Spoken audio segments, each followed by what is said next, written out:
ಜನಪ್ರತಿನಿಧಿಗಳಿಗೆ ಅಧಿಕಾರಿಗಳಿಗೆ ಮನವಿಗಳನ್ನು ನೀಡುತ್ತಾ ಬಂದಿರುತ್ತೇವೆ. ನಮ್ಮ ಬೇಡಿಕೆಗಳನ್ನು ಈಡೇರಿಸುವ ಉದ್ದೇಶದಿಂದ ದಿನಾಂಕ 12/2/2026ರಂದು ಮಾನ್ಯ ಜಿಲ್ಲಾಧಿಕಾರಿಗಳ ಅಧ್ಯಕ್ಷತೆಯಲ್ಲಿ ಜಿಲ್ಲಾ ಪೊಲೀಸ್ ವರಿಷ್ಠಾಧಿಕಾರಿಗಳು ಮತ್ತು ಸಂಬಂಧಪಟ್ಟ ಸಾರಿಗೆ ಪ್ರಾದೇಶಿಕ ಅಧಿಕಾರಿಗಳ ಸಭೆಯನ್ನು ಮಾಡಿದ್ದು ಇರುತ್ತದೆ. ಸಭೆಯಲ್ಲಿ ನಮ್ಮ ಆಟೋದವರ ಸಮಸ್ಯೆ ಆಲಿಸಿದ್ದು ಇರುತ್ತದೆ.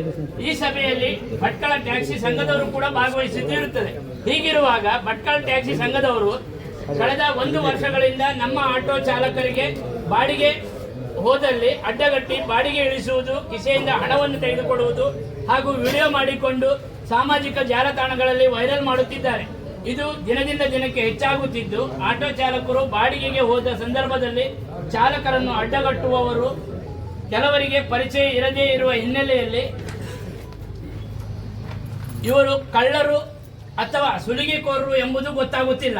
ಹಾಗೂ ಹೋಗುತ್ತಿರುವ ರಿಕ್ಷಾಗಳಿಗೆ ಏಕಾಏಕಿ ಅಡ್ಡಗಟ್ಟುತ್ತಿರುವುದರಿಂದ ಏನಾದರೂ ಜೀವಹಾನಿ ಹಾಗೂ ರಿಕ್ಷಾ ಪಲ್ಟಿ ಆದರೆ ಯಾರು ಹೊಣೆ?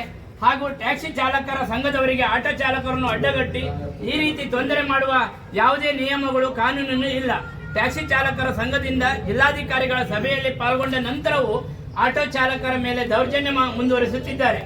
ಟ್ಯಾಕ್ಸಿ ಚಾಲಕರು ಆಟೋ ಚಾಲಕರಿಗೆ ನೀಡುವ ಕಿರುಕುಳ ಸಾಮಾಜಿಕ ಜಾಲತಾಣಗಳಲ್ಲಿ ವೈರಲ್ ಮಾಡುತ್ತಿದ್ದು, ಇದರಿಂದ ಏನು ತಪ್ಪು ಮಾಡದ ಆಟೋ ಚಾಲಕರು ಮನನೊಂದು ಜೀವಕ್ಕೆ ಏನಾದರೂ ಮಾಡಿಕೊಂಡರೆ ಹೊಣೆ ಯಾರು ಎನ್ನುವುದು ಪ್ರಶ್ನೆಯಾಗಿದೆ. ಇದೊಂದು ಗಂಭೀರ ವಿಷಯವಾಗಿದೆ.